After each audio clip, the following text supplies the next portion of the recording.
Welcome back. Tonight's story begins in a quiet warehouse at the edge of a busy city. A place where work is simple. Boxes come in, boxes go out, and nothing unusual ever happens. But sometimes the most unexpected things appear in the most ordinary places. One evening, a worker named Ramesh finds an old box that looks different from all the others. Inside it, he discovers something strange, an old map pointing to a forgotten well somewhere deep inside a forest. At first, it sounds like a joke, maybe an old story, maybe just a piece of paper someone left long ago. But curiosity can be powerful, and sometimes curiosity leads people to places they never imagined. So tonight, let's follow Ramesh as he decides to see the truth for himself and discovers something hidden underground for many years. Ramesh worked in a small packing warehouse at the edge of the city. Every day, his job was the same. Boxes arrived, he checked them, sealed them again, and sent them for delivery. The work was simple and quiet. Most of the time, he worked alone with the sound of packing tape, cardboard boxes, and the slow ceiling fan spinning above him. One evening, while arranging the last set of boxes, he noticed something strange. One box looked very different from the others. The cardboard was thick and slightly brown, like it had been stored for many years. The edges looked old, worn out, and the tape on it looked faded. Ramesh lifted the box and shook it gently. Something inside moved. He looked around the warehouse. The manager had already left. The other workers were gone. The whole place was quiet. Slowly, curiosity took over. He carefully opened the box. Inside, there was no product, no packing material, only an old wooden case wrapped in cloth. The wood looked dark, dusty, and very old. Ramesh slowly removed the cloth and opened the case. Inside it was a folded paper. The paper looked very old, thin and fragile. Ramesh opened it carefully so it would not tear. It was a map. The paper showed a rough drawing of a forest area, some small hills, and a big circle marked near something that looked like a well. Beside the circle, there was a small line written in faded ink, "Treasure below the forgotten well." Ramesh stared at the map for a long time. At first, he thought it must be some joke. Maybe someone left it inside the box many years ago. But the paper looked real, very old, like it had been hidden for a long time. He checked the box again, but there was nothing else inside.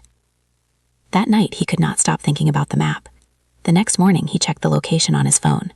The drawing looked similar to a forest area almost 40 kilometers away from the city, a place people rarely visit.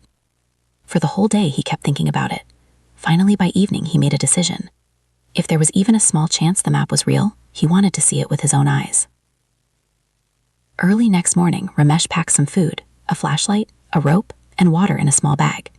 Then he started his bike and followed the location shown on the map. After almost 2 hours of travel, he reached the forest area. The road slowly disappeared, and he had to walk through a narrow path between trees. The forest was quiet, very quiet, only birds and the sound of wind moving through the leaves. Ramesh kept looking at the map while walking. Soon the path became rough and rocky. Tree branches scratched his arms as he pushed through thick bushes. Suddenly, he heard movement nearby. A wild boar ran across the path. His heart jumped for a moment, but the animal quickly disappeared into the trees. Ramesh continued walking. After almost an hour, he slipped on a wet stone and fell. His knee hit the ground hard and started bleeding a little. He sat for a minute, cleaned it with water, and stood up again. The thought of treasure kept pushing him forward. Finally, he saw something in the distance, an old circular stone structure covered with plants. It was a well. The stones around the well were cracked and covered with moss. It looked like it had not been used for many years. Ramesh moved closer and looked inside. The well was deep, very deep, but at the bottom he could see a small dry surface. There was almost no water left. His heart started beating faster. He tied his rope to a strong tree beside the well and slowly climbed down using the rope and broken stone steps. The air inside felt cold and damp. After a few minutes, he reached the bottom. He switched on his flashlight and started searching around. Mud, stones, old walls, nothing else. For almost 20 minutes he searched but found nothing. Slowly his excitement turned into disappointment. Maybe the map was wrong. Maybe someone made a joke long ago. Ramesh sighed and sat on a rock. Suddenly his flashlight moved across the ground and something small caught his eye. A coin. He picked it up quickly. For a moment he thought it was gold, but when he rubbed it with his fingers he realized it was just copper. Old copper. He laughed softly. "All this for a copper coin," he said. Disappointed, he placed the coin back on the ground and grabbed the rope to climb out. But suddenly his foot slipped. He fell hard on the ground again. The impact made the coin roll across the floor. The coin hit a loose stone, and the stone moved slightly. Ramesh froze. Slowly he pushed the stone again. It slid aside. Behind it was a small hollow space, just big enough to crawl through. His heart started beating fast again. He shined his flashlight inside and saw a narrow tunnel. After a moment of hesitation, curiosity pulled him forward again. He crawled inside the tunnel, slowly, carefully, and after a few meters the tunnel opened into a small underground room. The light of his flashlight moved across the room, and then stopped. Ramesh stood completely still. In front of him were several old wooden chests. His hands started shaking as he opened the first chest. Inside it were hundreds of gold coins shining under the light. Real gold. The second chest had old jewelry. The third chest had silver bars. Ramesh sat there breathing heavily. The map was real. The treasure was real. Above him the forest stayed silent. And deep inside the forgotten well, Ramesh realized something unbelievable. His small curiosity at the warehouse had just changed his entire life.